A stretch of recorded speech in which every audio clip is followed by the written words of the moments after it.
Hello again, everybody. This is James Bartley, and you're watching and listening to the Cosmic Switchboard Show. Today, my guest is a dear friend, Kate. Kate lives in the greater Sydney area.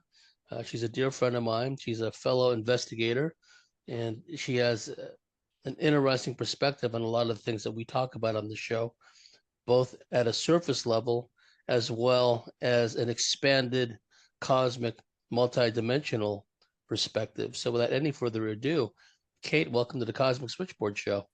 Thank you, James. Thanks for having me. The pleasure is all mine. Well, Kate, we know each other for some time now.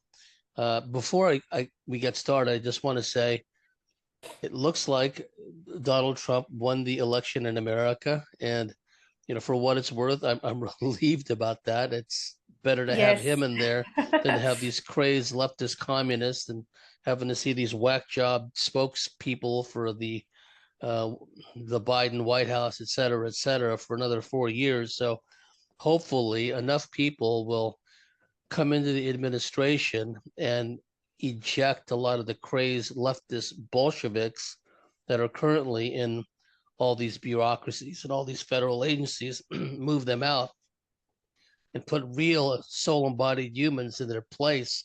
So I just wanted to put that out there because what happens in America is going to have a manifold effect on everything that's going on throughout the world. What are your thoughts on that or anything else, Katie?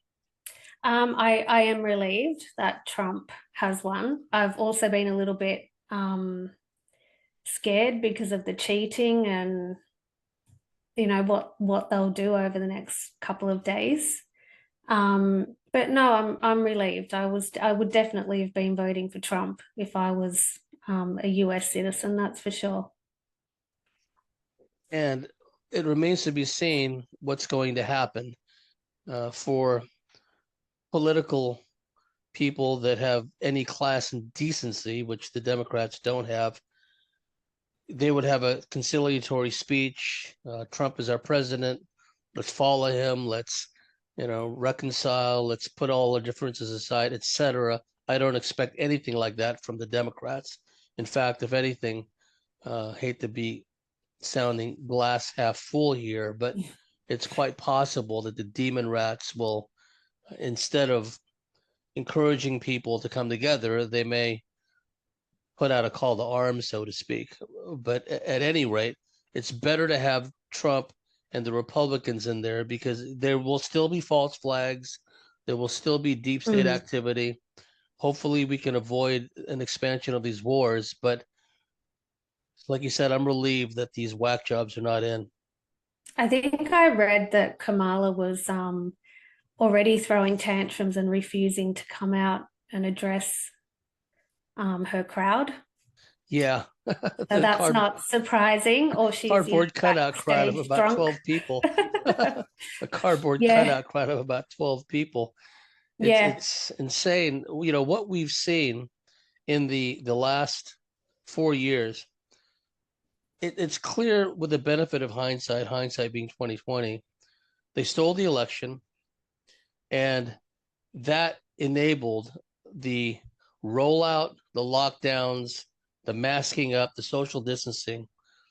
All that only became possible because they did the lockdowns, they did the mail-in ballots, they cheated with the ballots. We know that whole backstory, but Mm. it's clear now that what the deep state working through their Bolshevik Democrats had in mind the previous 4 years was to just to level everything out and just to bring the quality of life and the standard of living down to like the lowest point that I've seen. I'm going to be 60 years old tomorrow. This is the lowest point I've ever seen. The economy all across the board now. So, I mean, I look at it from a glass half full perspective. Things can only get better. Let's Yeah, hope, right? There's nothing wrong with hoping. I agree. It's been a draining last few years. Honestly, it's like the magic has just gone from everyone's eyes. We've all just been trying to survive, and it's just been a nightmare.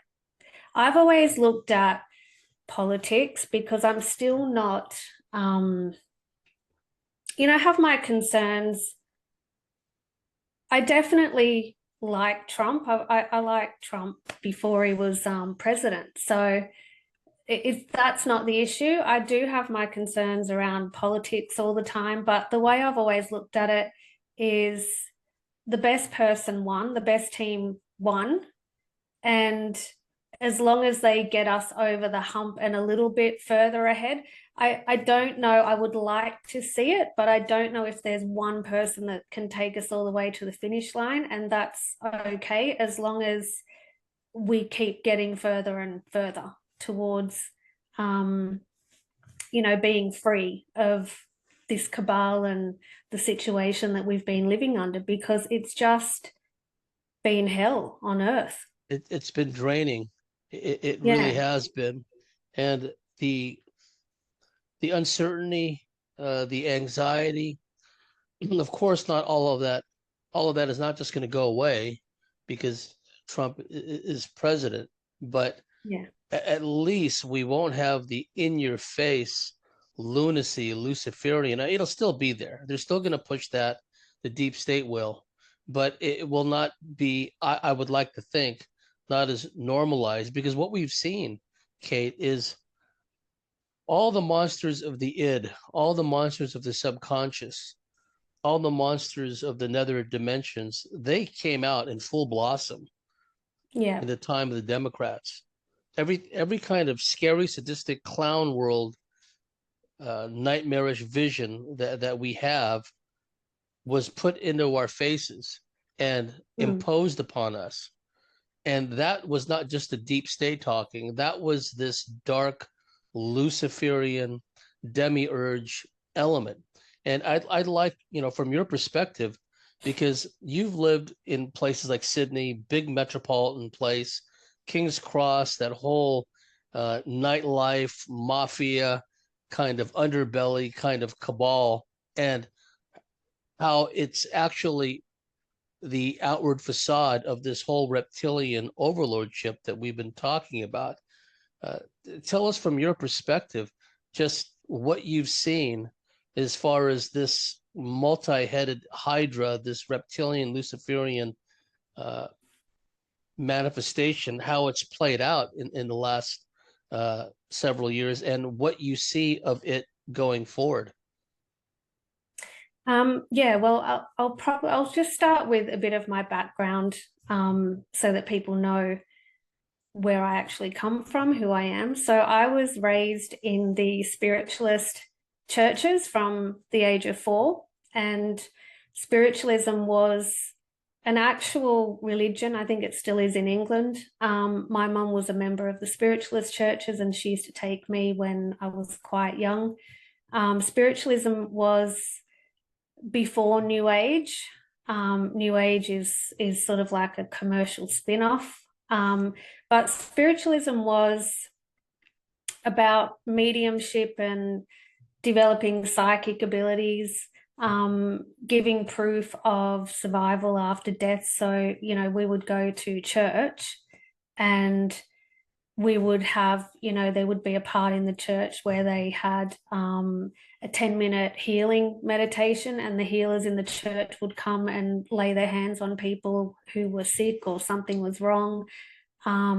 We had psychic development groups. So it was kind of encouraged with children who had psychic gifts, and that was me. We were encouraged to develop that. So we were sitting in circles with more experienced psychics and mediums, and we were taught to develop that as far as we could, basically. So from the age of 4 is when I can remember I was going to church every week, the spiritualist church. All my mum's friends were psychics and healers, and they pretty much, my mum ran groups from our house. And probably around, I would say, the 1980s, my mum started getting into David Icke and the reptilian narrative. And so did, her groups. So they were sort of, doing this whole Pleiadian thing and running groups in regards to that, UFO abductions. So I was around all of that, well, pretty much my whole life. I don't think I wasn't around it ever. So that was just my world that I thought was normal. Even my doctor was, I often wonder if he went to America and met your friend. I'll get to that in a minute. But my normal GP was actually threatened after a while. They were going to take his license away because he was treating people holistically, doing healings and crystal meditation and making up, he did kinesiology, was making up Bach flower remedies, and he was also part of my mum's group with the UFO abductions. And he ended up going on a trip to the US around that time. And he met some people over there, and I don't remember who he said they were. It was a group of people.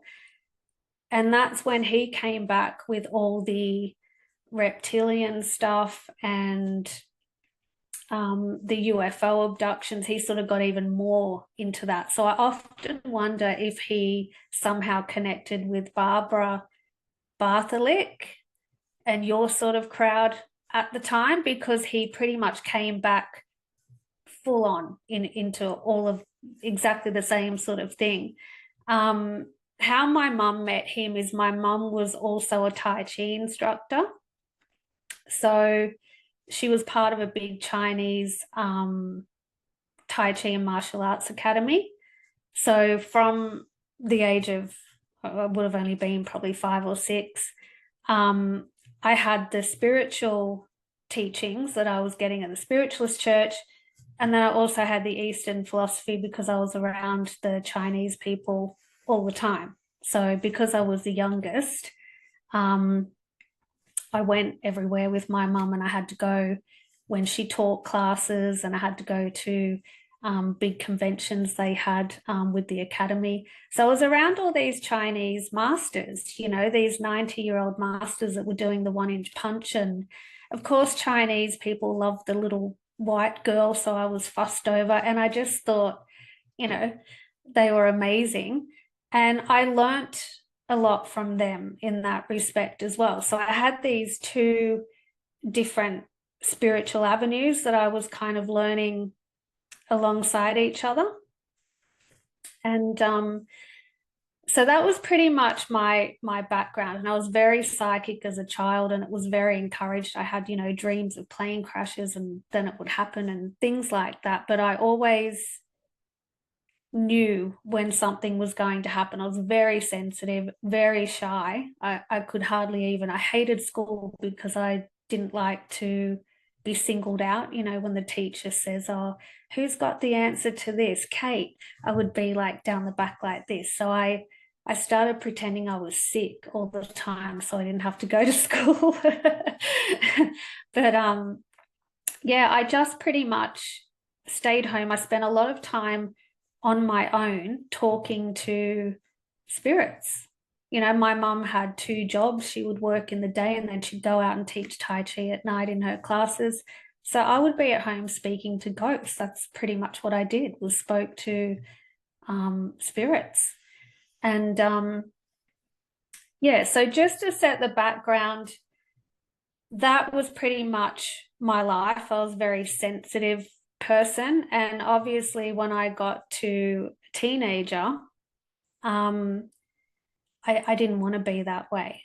I started to feel envious of my friends and other people that didn't have the psychic abilities like me, because they were able to be, you know, doing the wrong thing and just being teenagers and not overthinking it. They just seemed happier because they were oblivious. And here's me like overthinking everything, and I got constant chatter in my head. So I started to not like it, and I never told anybody about it. So none of my friends knew that I was still going to the Spiritualist church. They knew I had strong intuition because I would say things and it would happen, but they didn't know how much I was into it. I kept like two separate lives in that respect because it wasn't accepted back then until New Age came along. That it wasn't mainstream. You were like part of a cult, you know, and so yeah, it was kind of became like a shame where I didn't want it and I really wrestled with it. And I think that's when I started, you know, going out with my friends and drinking and trying to drown it out. And that's when I moved to, you know, the inner city and yeah, I saw the dark side firsthand and very sort of close up. And a lot of what I saw when I was living there, I was living in, what would King's Cross be the equivalent to in America Well, or similar someplace to? like in San Francisco, that would be like the Tenderloin District. In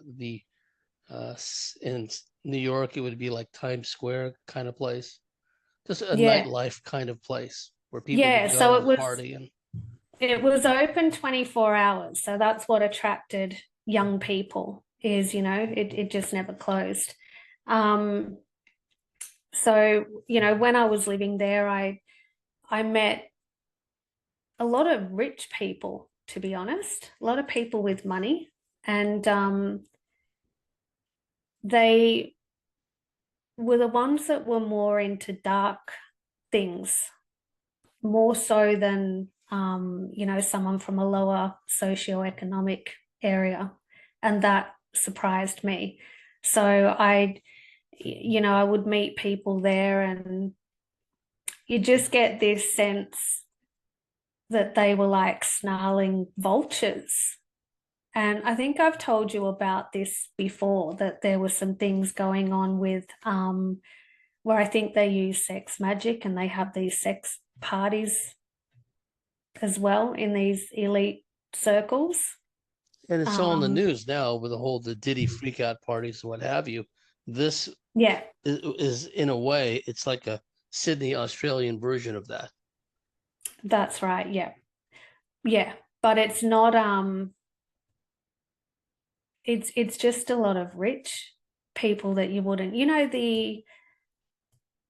you know those sort of um news shows and that type of thing. So it's not just musicians and, you know, actors and people that you would think. So I think that's what surprised me because I met somebody that was heavily into it and I couldn't believe the things that I was being told. Um, You mean like news presenters, people like that? yeah, yeah, yeah, yeah. And So what were the things that they were telling you, if you don't mind? um, it was going to big kind of what do they call those? Yeah, like a sex party. And you know, the guy paying someone with cocaine to sleep with his wife and they film it, that sort of thing. Yeah. That's just the tip of the iceberg with it. But yeah, it was quite shocking that it was, you know, presentable sort of, you know, people I just wouldn't expect. So I just remember I don't know how I survived because I was always very different. I was around that dark area of the cross, but I never got into those types of things. And, you know, I could see it, probably my intuition, I guess. I could just see the evilness in people, and especially the men. The older men were just entity infested, and you could see how predatory they were. I mean, it's today, the way people are today is nothing compared to what it was back then because there wasn't this politically correct and you could sue your boss if he made advances at you. You know, you just had to put up with it. So there was a lot of creepiness and a lot of darkness around there. Um, but I feel like I survived, and I didn't sort of go too far down. I did get into drinking and that sort of thing because that was a way of drowning out my psychic abilities, that I found overwhelming at times. I've had sort of an up and down relationship with that, and I have worked as a psychic on and off for probably the last 20 years. So yeah, my experiences with the cross, will maybe talk about that a little bit later. In the R-rated version, because that's just well, that's fine. And getting back to the spiritualist group, I know in America and also in Britain, at the dawn of the 20th century, early 1910s, 1920s, etc., spiritualism was big. Theosophy was big. I'm not saying that theosophy made up the totality of the spiritual movement, but because it didn't, but it was a part of it. Were there any of those teachings of theosophy, Alice Bailey, Blavatsky, etc., did any of that filter through into your mom's group, or did your mom do an entirely different thing?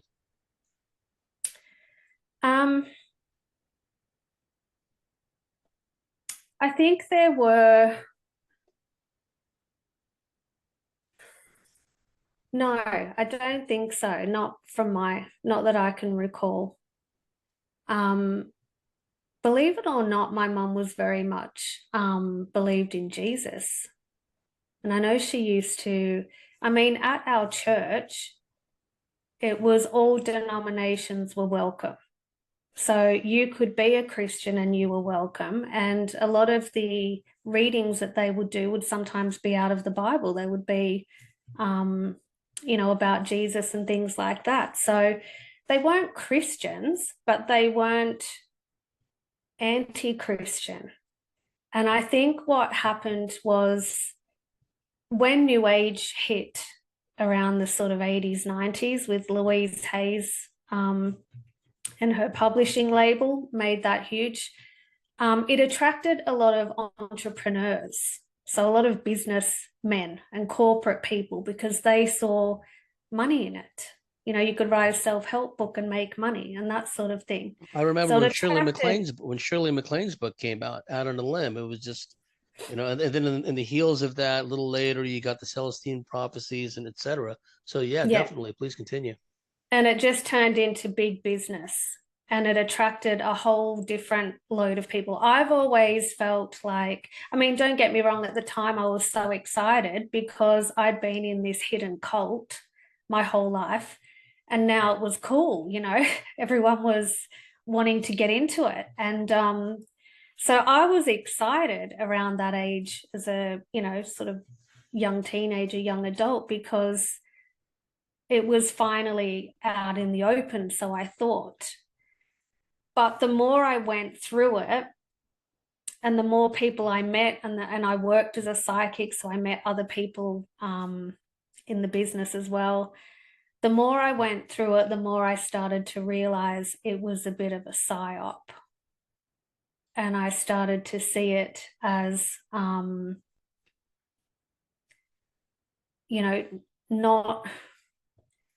the same as spiritualism at all. I wouldn't even put them in the same category. It just became very commercial, money making, attracts a lot of flaky people, that don't want to work or do anything, and they've worked out, they can earn sort of good money. And I think it's just and that's not to offend anybody that's in that field. I'm in that field. But some people, have just decided overnight that they could be a healer or some type of guru. And I think that's where the problem lies, because you can't. It's not for everyone. Not everyone is going to, be that wise or have the wisdom to be really teaching and coaching other people, have the discernment. You've got to know, as I see a lot of these young girls, become psychics now, and they buy a pack of tarot cards and they think that's what being a psychic is just wearing some flowers in your hair and doing some tarot cards. It's become a costume, like a what do you call those? What's it called? You mean When like a someone like a facade, uh like a getup, like basically. a cosplay, that's the word I was looking for. It's become a character, like a costume.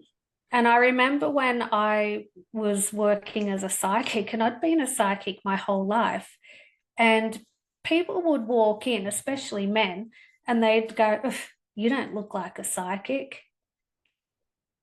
Like I had to be wearing a costume or a particular Yes, because look you didn't fit because their image. that's what it was starting to teach people. Whereas when I went to the spiritualist church, no one wore boho stuff and flowers in their hair. And, it wasn't, you had to look a certain way. You wouldn't have even known. It was just an average person in jeans and a t-shirt was one of the top psychics there. No one, they weren't wearing some kind of gypsy look. And I'm not putting that down if that's who you are authentically. But I think a lot of people just kind of, like the spiritual starter kit went out and brought a few crystals and dressed a certain way. I think it's just sort of sent the wrong message, New Age, and it kind of cheapened what I grew up seeing a lot of psychics and mediums who trained and worked very hard. And in how I was trained is not to use cards and things like that. We were just trained to be um, remote viewers, psychic with nothing. And I would see people stand up and do that and demonstrate that. So I think that's dying now because we've got the internet and there's just a sea of people doing all these new age things. You've kind of lost the people that were really good, really authentic in a lot of ways. They got lost in the shuffle. And one Yeah. thing, and I'm not making a blanket statement. I'm not into simplistic generalizations. Anyone who knows me, but what I've seen sometimes, and again, this is not across the board, but it seems to me that at least some in the New Age psychic community, a lot of them really have no clue as to what's going on in the world as far as geopolitics is concerned, as far as the Mm. New World Order agenda, as far as the deep state. They seem to be oblivious to that. And then they also seem to get, you know, out of whack or put out of joint when anyone brings up such issues. It's almost like, oh, that's too negative. You have to keep everything positive and keep a positive vibe about everything. And Mm. what I saw during the lockdowns, the ones who were flocking to the stabination centers, treatment centers, so called, a lot of them were these new age psychic types, the ones who were Yeah. always telling me not to be fear based. Yeah. And keeping in mind what you said about the contrast between the real spiritualist movement that you were a part of, and I must remind the listeners and the viewers, General Patton, George S. Patton Jr., he came from a family of spiritualists. That's how Mm. he was raised. And Yeah. like your mom, he was also deeply emotionally, spiritually invested in Jesus Christ and the Bible also. So he, Mm. he was not just a spiritualist and a psychic, but he also believed in Christ. So it's not mutually exclusive. It's not incompatible. Edgar Cayce is a classic example of someone who was quite psychic, but someone who read the Bible forwards and back many times. When you began to see the inroads that the New Age movement was making, did you start to see also kind of like a dark infiltration take place? Because what I see a lot of times in the New Age movement, this has been going on for decades now, as you know, there Mm. are there are males in particular who present themselves as gurus, as healers, but they're very predatory. Yeah. Not only are they lecherous in the physical, but some of them have quite advanced astral psychic abilities, they can remotely astrally rape women. I Yeah. call them astral rapetoids. From your perspective, and you, I think you can see entities when they overshadow people, right? You can Yeah. see when someone is a host. From your perspective, did you begin to see this darkness start to come into the New Age movement?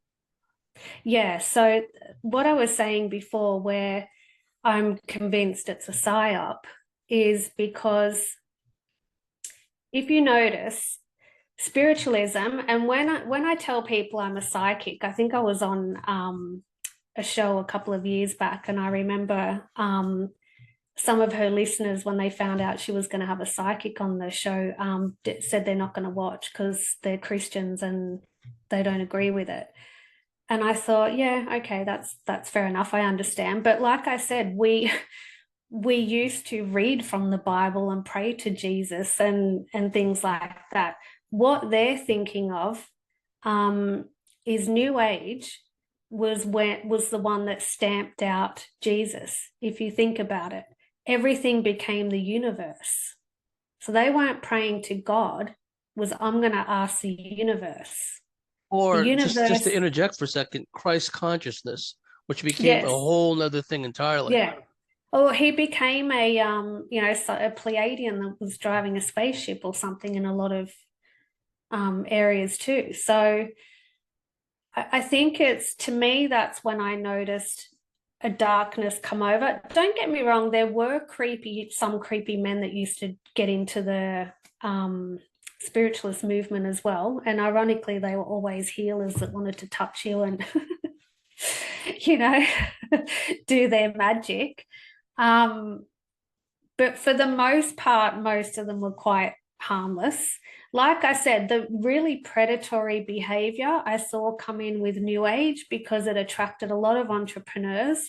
And I know this for a fact because a lot of them ended up becoming my clients, and they were multi-millionaires. They were multi-millionaires before New Age, and then they decided to write some self-help books and make even more money. So that's when I really got to see, and they weren't nice people, and they were writing, some famous books that people were following. So that's when I started to see it was really attracting the wrong type of person.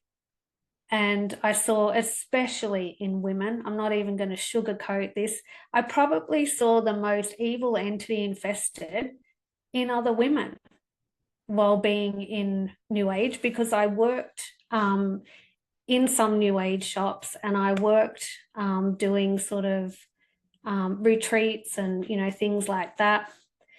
And the women, some of the entity infested women, and they were women who had, been working in real estate their whole life and then just decided when New Age hit that they're now a medium, So I think if you're coming from a background, and I just want to clarify, if these descriptions match anybody that's listening, I'm not talking about everyone. It's not a blanket statement that everybody, that dresses like that or has that same sort of thing is who I'm referring to. But I'm referring to particular type of people that I've come across, and there were a lot of them. And I copped a lot of nastiness, from other women, especially. And I think it's because they knew I was authentic. I came from an authentic background in it, and I knew what I was talking about. And, that sometimes throws up a mirror, and it also brings out the entity inside them, doesn't like it. So I was targeted by a lot of people. And I think I told you one time I was working in this shop years and years ago, and I had this client come in, this woman, and she just looked like a mum, like a regular middle-aged mum, like a librarian type looking woman. She came in for a reading, and when she sat down, she started spewing out this hatred that she's got all these problems with people at work and they're picking on her and she doesn't like these people at work. So what she does is she conjures up these satanic spells at home and she sends demons to attack them. And He told you this. sorry? He told you this. Yeah, she told me this woman, the client. So she told me she sends these demons to attack these people at work. And I remember I stopped and I said, listen, you can't do that. You've got to, that's not for you to do things like that. You're messing around with the wrong thing and it's going to come back on you. And she got really angry with me. And I said, I'm sorry, but we're going to have to cut this short. I wasn't happy with her in my presence because she was dark. And I said, sorry, we're not going to go any further. Anyway, she got really angry and left in a huff. And it was 2 nights later, I was asleep, and my daughter at the time was only young. So she was like toddler age. And she would often, like little kids do, they get scared at night and they run into your room. So I'm asleep in the middle of the night. And I'm a very light sleeper. I can hear a pin drop.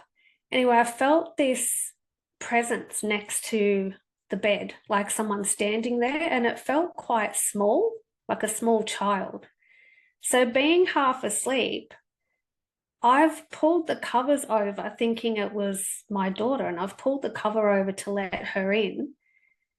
And next thing everything went black and I was pinned to the bed and there was this black winged creature sitting on my chest and it was breathing into my face. And I was pregnant at the time with my second child, and it was pinned me to the bed, breathing in my face, and it was trying to extract something out of my mouth that I felt like was my baby. And it was like sucking it from my mouth. And I remember I was shaking my head and screaming, but nothing's coming out. You know how they kind of silence you and they put you in some weird state. So I'm trying to get this thing off me. It was a proper black creature with wings. And I remembered when I was young, my mum always said, you say you're not from the light, I don't accept you, you're not from the light. So in my head, I'm going, you're not from the light, I don't accept you, you're not from the light, I don't accept you. And then all of a sudden, it just got ripped off me and everything went quiet, like dead quiet. You could have dropped a pin. I could just hear my heart pounding. And I've sat up and I turned the light on. I couldn't sleep for ages. But I know that woman sent it because she was angry. And probably because I was pregnant, my defenses were a little bit lower than usual, which I shouldn't have been working at that state. But yeah, that's just some of the nastiness that I've come across, the entity infested people that seem to be attracted to this. So I can understand why some people have a view, that it's evil or whatever, because it is attracting a lot of dark people, a lot of egos, people that want to feel special and think they're special, and maybe they're not in any other aspect of their life. So there's a lot of clashes of egos all the time. It's not been a pleasant experience. So I've had a very difficult time being who I am, having this gift. And I don't raise my children to be psychics for that reason, because I'm not saying I'd give it back because the experience has made me who I am. But it's been a very difficult life. I've had a very hard life, and a lot of lessons that I've had to sort of go through the hard way. And a lot of it has been, just being as sensitive as I am, being psychic, being raised this way, not being raised in the real world in a sense. I kind of lived in the spirit world. So I made a lot of mistakes and had to learn the hard way how to be a human. I didn't know how to be a human and do things in the real world. So I made terrible choices. It was a hard way to be, in all honesty. Was there a point in time when you accepted the fact that this is who I am, that it won't be a struggle, that you wouldn't need to rely on self-medication, so to speak, to kind of blot that thing out? Because I remember when I was younger, I was having a lot of experiences, and of course, I didn't have the context or the level of understanding that I do today. Not that I've got it all figured out, I don't, but I know a Yeah. lot more today than I did then. And if I had a choice between being completely sober and just cowering underneath my bed sheets, or being blind drunk and the room spinning around, I would most definitely back then have opted for the latter, because whatever was out there, even in a drunken stupor, I could feel these presences. I could see in my mind's eye these hideous faces Yeah. appearing in my mind's eye, what have you. So I understand, and Barbie talked about this all the time, Barbie Bartholick, that this is why a lot of people self-medicate, is because they're having experiences and they don't know how to quantify or understand it. So around what age were you when you finally accepted that this is who I am? I was brought up this way. I accept who I am, and consequently felt a lot better about yourself, probably. I would say it's been off and on. So probably once I got into my 20s, because I also studied acting at a full-time performing arts academy in the city as well. And so there were my mum was always, no, you're supposed to be a psychic. You've got a gift, that's who you are, you're supposed to be a psychic. I don't want to be a psychic. I'm going to be an actress. I'm going to be this. So I tried to do everything but be a psychic. Um, when I got married, when I was quite young, and I think I told you, did I tell you I married a Mormon missionary? So that so I've had a lot of exposure to different religions. So there was my spiritualism, also the Chinese philosophies. My first husband was a Mormon missionary, so he'd actually done a mission in Hawaii, and his parents were very strict Mormons. So obviously through these moments, I wasn't practicing as a psychic. The parents used to send the missionaries around to my house to try to convert me to join the church, which never happened. And eventually, we went our separate ways and had nothing in common. But this is what I mean by just the choices that I made. I just think I was trying to run away from the voices. I'd had a lot of entity attacks as a kid in the house. There was this one instance, this was really bad, probably one of the worst demonic entities that I've experienced, because the really bad demonic entities, they don't actually have a form. So they're just a mass. Have you ever seen that? One of the forms the Draco can take, and the reptilians as well, is a dark amorphous mass Yeah. above me, kind of like a dark amorphous cloud, for lack of like a black cloud, for lack of a better term. I'm not saying that that's what you saw. I'm saying that some of these creatures that go bump in the night have the ability to manifest and appear in this way. Yeah, well, that is what I saw. And this mass, this black, actually, it was brown. And I would describe it when I was a child, this thing was chasing me around the house. So I would go to sleep and I would face the wall. So I'd have my back because I didn't want to see out. And I would face the wall. And this thing, I could feel its breath would start like speaking in my ear. And it was speaking another language. I don't know if it was like Latin or it wasn't English. So it was really creepy. And it would speak this thing. And I remember I would count to three. I'd say in my mind, okay, I'm going to count to three and turn around. And I'd count to three and then I'd turn around and it would disappear. But then it would sometimes stand in the doorway of my room. And sorry, that's my dog. Someone's got a motorbike out the front. It would stand in the doorway of my room and not let me out. I would have to run through it to get out. And it would be this big brown sort of wavy blob. Like it didn't have a form and it would just be this mud color brown mass that would stand in my doorway. And it was so evil that it took so many attempts to try to get rid of it.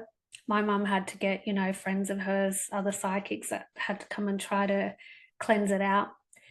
And eventually it went and it left me alone. But when we moved from that place, my brother's friend was still living in the street at the time. And he told us that the new people were saying that the house is haunted, the house is haunted. So it obviously stayed around.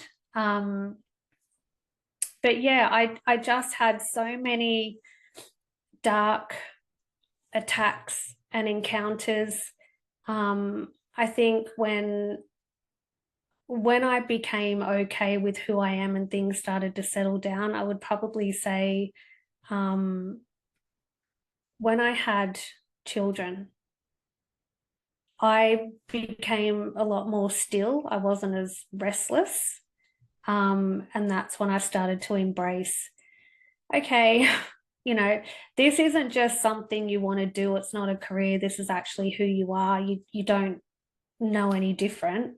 This has been your whole life, so you can't run from it. But I spent a long time trying to run from it and reinvent myself and wanting to be something different. I've still done that sometimes. There's still been gaps in my career where I've taken a couple of years off and I just haven't worked much because I find it difficult just constantly being in that. It can be quite draining.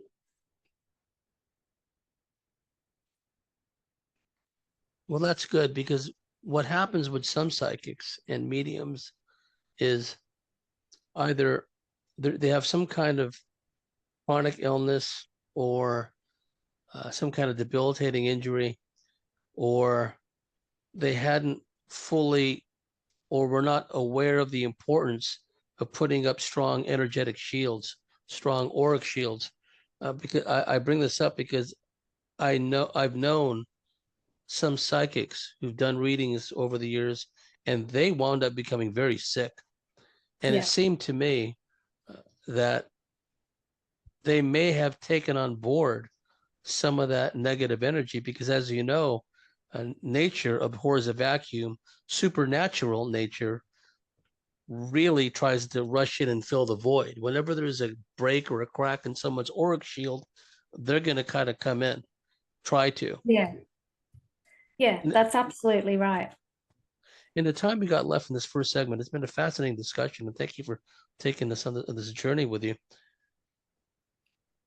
You've got the ability, the second sight. You can see the entities overshadowing people. You can see the darkness around them. When did you realize that this wasn't just kind of a random thing? Some people have entity attachments, some don't.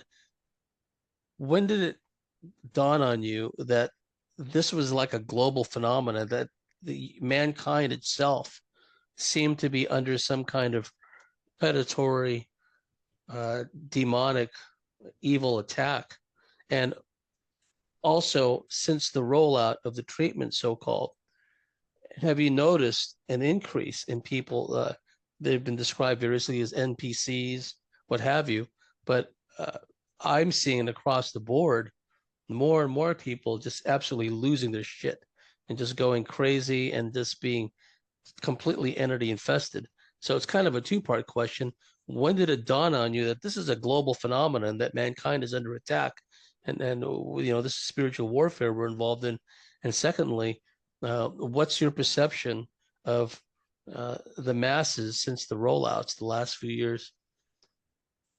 The first part of the question, I would say I noticed it as a child, and anyone that knows me will sort of confirm this, that I hated from a child. I used to find it strange that I was in this place. It just felt so weird. And I would almost feel like I was an observer just looking through a window, and I'd be like, I can't really believe I'm here. Like, what is this place? I just felt so out of my element. I didn't like being in the human body, and I still don't. I've got this fear of death because I don't like the thought of the body decays and it's a physical thing. I don't like funerals and that you're going to be around a dead body. It all grosses me out because I can't wrap my head around that we're actually in physical bodies. I still have a real difficulty because I've lived most of my life, with my head in the spirit world. So it's just really strange to me. But as a child, we lived in a place that had a lot of criminals. So there were a lot of criminals that had just gotten out of jail, and there were a lot of drug addicts and domestic violence and horrible things. So you could say you got this really spiritual, sensitive little shy child was just plonked in the middle of like a ghetto, and all that dark energy was just, I could feel immediately, like from such a young age.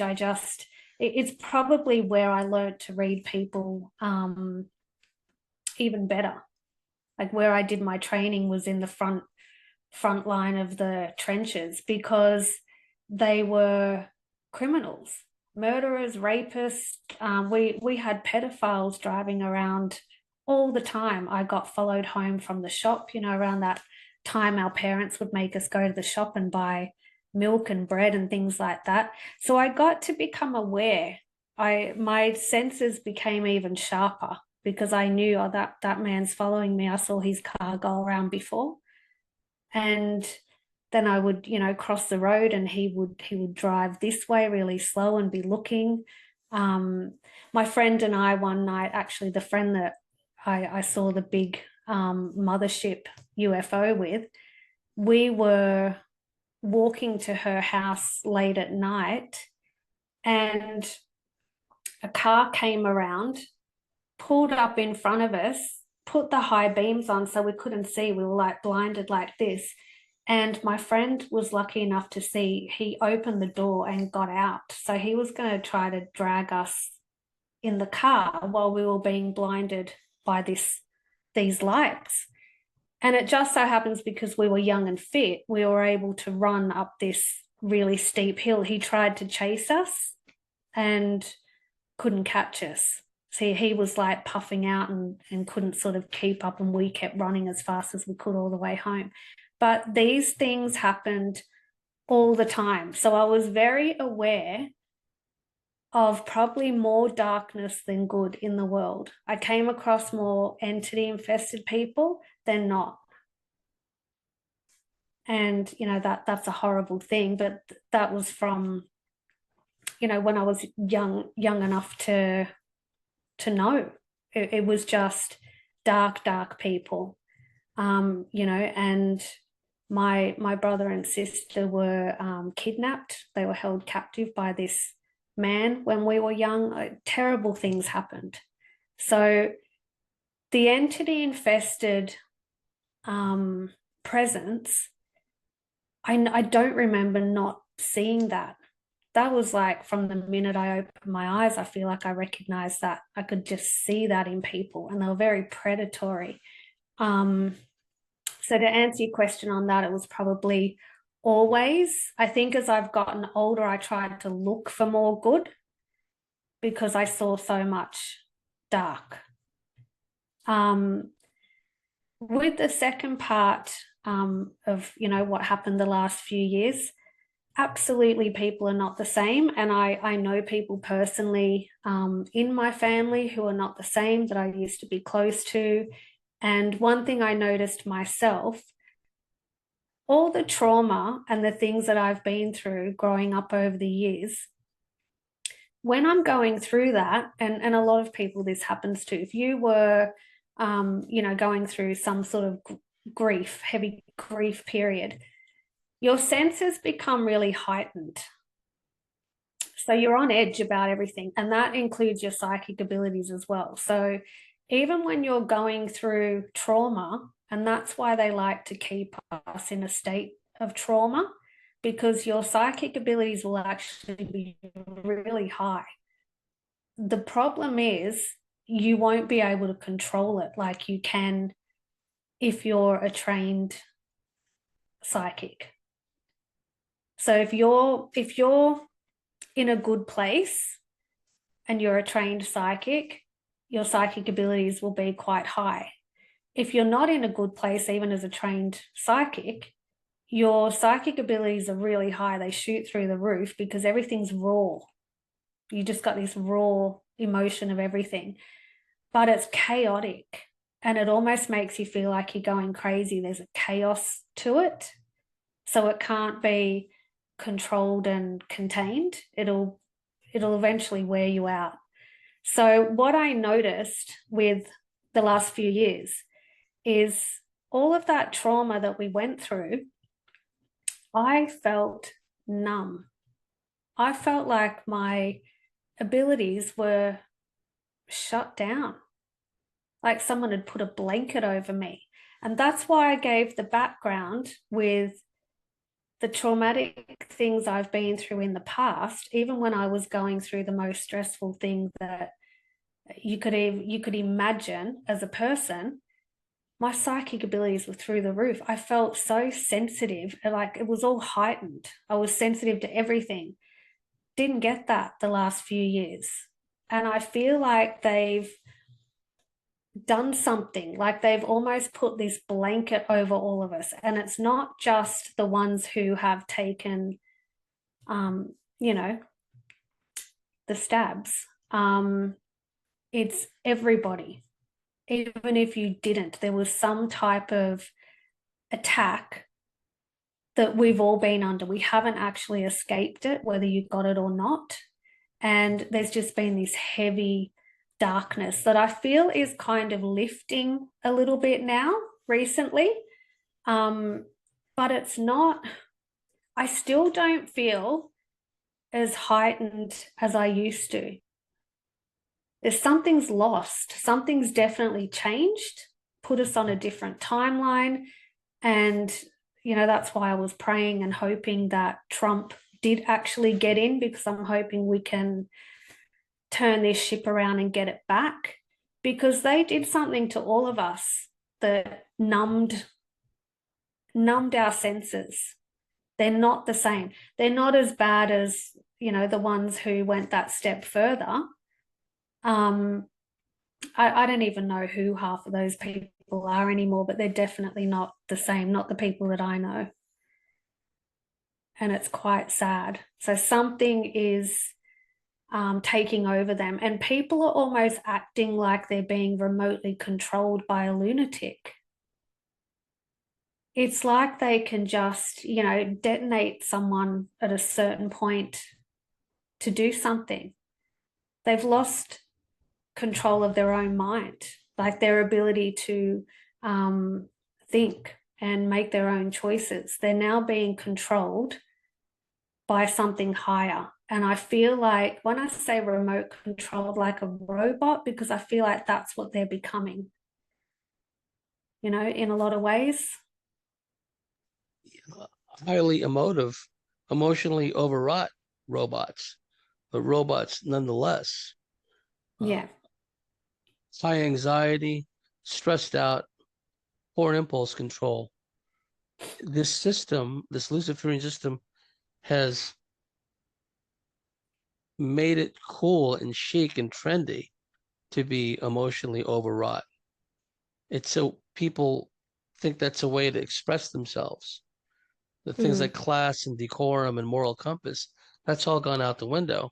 And hopefully, what I'm encouraged by with this election, it's only been the last few hours now. It's a lot of here to there, but before we can get to the finish line, right? No telling what's going to happen. But to me, the encouraging part about it is, you know, the people have spoken. We're tired of all this evil crap. We're tired of them pushing all this woke stuff down our throats. They're tired of the deliberate targeting of children. You know, the people have spoken. So I'm not one of those people who are so hypercritical. Everyone has to be at the same level of understanding. Everyone has to know what you and I know, which is nonsense. Everyone can make a contribution at whatever level of awareness or consciousness or understanding of what's going on. Each in our own way, we can make a huge difference. So all across the board, Americans, and by extension, people all over the world that were cheering on and hoping for this result. This is the will of the people saying, no, we're not putting up with this anymore. So I'm really encouraged by that, actually. Well, we've had a fascinating first segment, Kate. Do you want to provide a means for the listening audience to get a hold of you, or do you want to wait until have people contact you through me or whatever you want to do, or go to your Facebook page or whatever the case may be? Yeah, I mean, we can display that underneath, put some links. Yeah, we'll get information out. That'll be part of the So I've got a new subpage for channel starting as well that I'm really excited about. And I'll be interviewing lots of people, wanting to interview people that have had abduction experiences, because I think I was saying to you a couple of months ago that I want to put ufology back in the hands of the experiences. Yes. I feel like in a way it's become academics. Yes. Now. Or whistleblowers, yeah. right? Instead of the people that have had the experiences.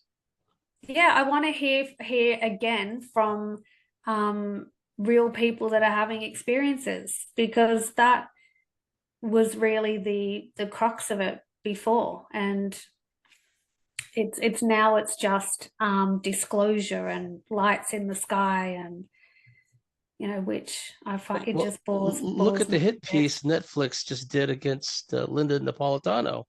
They did this whole hit piece against her. They made a point of bringing this skeptical debunker accuser lady, never even seen hide nor hair of her. They just drag her out of the woodwork to just try and defame and besmirch the reputation of Linda Napolitano.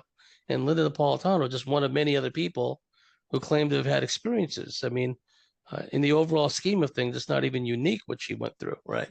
And but by defaming her and demonizing her, by extension, they're demonizing us. Yeah. And trying to silence us, and that's not going to happen. Well, we've got a lot to talk about, and thank you for bringing that up, because we can delve into the more woo stuff in the second segment. To our dear listeners out there, if you like what we do, if you believe in what we do, please go to thecosmicswitchboard.com, sign up and become a member, and we'll see you at the top of the next segment.